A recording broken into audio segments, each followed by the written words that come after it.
Hey everyone, welcome back. Ready for another deep dive? Always. What are we digging into today? Well, today we're tackling long form content. Interesting. Long form. We don't hear that too much these days. Yeah. Everyone's after those quick hits, right? Right. But we're drawing inspiration from Brian Jackson's How to Create Outstanding Long Form Articles in WordPress. Okay, color me intrigued. What's Brian's angle? He actually makes a really compelling argument for why going long might be the way to go. Going against the grain. I like it. So, before we get into it, what are we even talking about when we say long form? Yeah, is it just a fancy way of saying a really long article? It's more than just word count, that's for sure. Think about those articles you find on places like Medium, the ones that really pull you in. Oh, yeah, like those ones you can get lost in for like an hour and not even realize it. Exactly. They tell a story. They're well structured. They're engaging. It's not about the length. It's about the depth. That's so true. And I think sometimes how many ultimate guides have we clicked on only to be met with something, well, kind of surface level? Right, like being promised a feast and getting a snack. And that's the problem. Long form done right isn't about this wall of text, right? Yeah, nobody wants to read a wall of You text. got using storytelling. It's about solid research and visuals, too. The visuals, yes. Brian actually recommends using images every like 75 to 100 words. Wow, that's a lot of images. I know, but he says even one image can increase shareability by almost 94%. Okay, now that's a number that gets your attention. Right. I mean, think about it. More shares, more people see your content. But here's where it gets even more interesting. Brian digs into the SEO advantage of going long. Oh, SEO, the magic acronym. Tell me more. Well, he cites research from HubSpot that shows this correlation between the length of an article and how many backlinks it gets. And backlinks, why do we care about those? Because Google cares. Because Google cares. Okay, so backlinks are like votes of confidence from other websites, right? Exactly. The more websites that link to your content, the more Google thinks, hey, this is good stuff. And it boosts you up in the search results, and then you get more traffic, and it's this great cycle. Like a snowball effect. Exactly. A snowball effect. More content, more backlinks, higher ranking, more traffic. And Brian talks about this Canarang study where even after controlling for other factors, they couldn't quite explain why, but long-form content always outranked the shorter stuff. Really? Huh. You almost wonder if there's something about it, like maybe Google just inherently thinks, oh, these people put in the effort. Maybe. But, all speculation aside, there's this case study Brian mentions from the HOFIF where they added these longer articles, over 1,000 words for a client, and they saw their organic traffic just explode. See, there you go. So we've established that long form can be amazing for SEO. But how do we actually create these outstanding articles Brian's so passionate about? That's the million-dollar question, isn't it? That's what I want to know. What's the secret sauce? Well, luckily for us, Brian breaks it down. And it all starts with organization. Remember Evernote. Evernote, is that still a thing? It is. And let me tell you, as someone who has lost many important notes into the digital abyss, Oh, tell me about it. Evernote is a lifesaver. It keeps all your ideas, your research, your notes, all in one place, accessible anywhere. Like that save button for your brain you wish you had. Exactly. And speaking of streamlining the writing process, Brian also recommends another tool, Grammarly. Grammarly. Okay, yeah. Now that's a tool I actually use. It's like having a super editor looking over your shoulder. Right. And especially with longer pieces, you want to make sure those ideas really land. You don't want someone getting distracted by a comma out of place. Yeah. But Brian doesn't stop there. He also recommends Yoast SEO. Yoast. Okay, now that's one I'll admit I don't know as much about. I know it helps with things like keyword density, but break that down for me. Why is that so important for long form? Well, when we're talking about SEO, we're talking about getting found, right?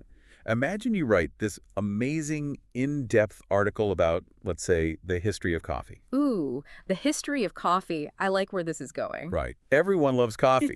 But if you aren't using the right keywords throughout your article, Google might not understand what it's about, and then someone goes to search for history of coffee, and boom, your masterpiece doesn't even show up. Because Google's over there like, history of coffee, I got nothing. Exactly. So keywords are like those little signals to Google saying, hey, this is what this content is really about. It's like that secret handshake. But good SEO, it's not just about the words, is it? Nope.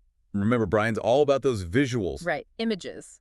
Every 75 to 100 words, if I recall correctly. Which brings us to image optimization. Because as beautiful as those high-res images are, they can really slow your website down. And that's a no-go. Oh, yeah. I've been on those websites where it takes forever for the page to load. I'm gone. I'm clicking away. And you're not alone. The guide mentions that pages that take longer than 7 seconds to load, well, they can lose almost a third of their visitors. 30% just Yeah, for taking too long to load. gone. So image optimization is key. Luckily, there are tools for that, image compression plugins that can help reduce those file sizes without making your images look all pixelated. Okay, good to know. So now we've got the content, the organization, the SEO, but Brian also recommends these two specific WordPress themes, right? Typology and typable. He does. And, technically, any WordPress theme can work, but these two, they just lend themselves so well to this kind of long-form content. So what makes them so special? What sets them apart? Well, both of them have this really minimalist approach. Yeah, typology, for example, it's all about putting that writing front and center. So it's perfect for people like me who maybe aren't as visually inclined. Like, I'm not going to spend hours agonizing over finding the perfect featured image. Exactly. You can absolutely use images, but it really lets the writing shine. Now, typable, it takes that minimalism even further. It's like super minimalist. Super minimalist. Clean lines, open space. It's all about letting that content breathe. And it has this really cool feature called AJX post loading. AJAX post loading. Now that sounds techy. What is that? So basically, it makes sure your content loads quickly and smoothly. So as someone's reading, there's no lag, no weird interruptions. It just flows. Okay, so it keeps people hooked. They're not going to get frustrated by a slow website. Exactly. Yeah. And what's also great is that it's super optimized for search engines right out of the box. Okay, so it's user-friendly and SEO-friendly. Got it. Right. But again, the most important thing is to choose a theme that really fits your brand and your audience. Find the right tool for the job. Exactly. And that's really a theme that runs through Brian's entire guide, isn't it? Yeah. It's not about these rigid rules. It's about understanding the principles and then figuring out how they work for you. Totally. It's like he gives you the building blocks and then says, okay, go build something amazing. But, I keep thinking back to something you said earlier about how long-form content shouldn't feel like this big, overwhelming thing. Absolutely not. It should be engaging. It should be interesting. Right. And when it's done right, it's not a chore to read at all.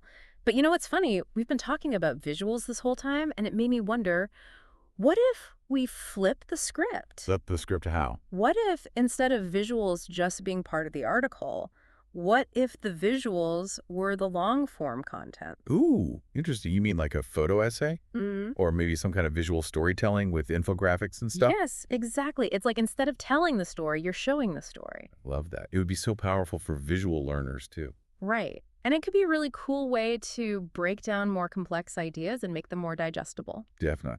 Oh, it's like, imagine instead of just reading a recipe, you're watching a cooking show. Perfect analogy. You're immersed in the experience. And in a world that's completely saturated with content, I feel like that is the key, to creating something that really sticks with people. Absolutely. Finding those creative ways to connect. Well, on that note, I think we've done a pretty deep dive on the whole long-form content thing for today. I think so.